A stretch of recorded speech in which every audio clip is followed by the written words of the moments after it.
একটি সংখ্যা 506 থেকে যত বড়, 606 থেকে তত ছোট সংখ্যাটি কত?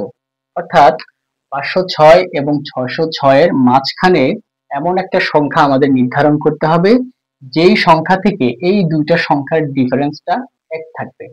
এইরকম অঙ্কের ক্ষেত্রে আমাদেরকে যে কাজটি করতে হয় সেটা হচ্ছে আমরা এই দুইটা সংখ্যাকে যোগ করে দেব। যোগ করে আমরা 2 দিয়ে ভাগ করে দেব। যদি এই দুইটা সংখ্যাকে যোগ করে 2 দিয়ে ভাগ করে দেই তাহলে যে রেজাল্টটা আমরা পাবো সেটাই হবে আমাদের সঠিক উত্তর।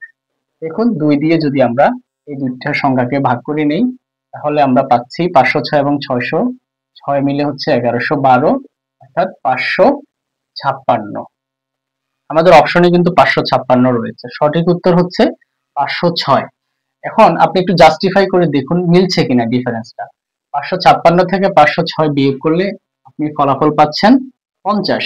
আবার 606 থেকে 556 যদি আপনি বিয়োগ করেন তাও আপনি পাবেন 50। এজন্য এইরকম যদি আসে অঙ্কটা তাহলে আপনাকে দুটো সংখ্যা যোগ করে 2 দিয়ে ভাগ করে দেবেন। ভাগ করলে যে ফলাফলটা পাবেন সেটাই হবে সঠিক উত্তর।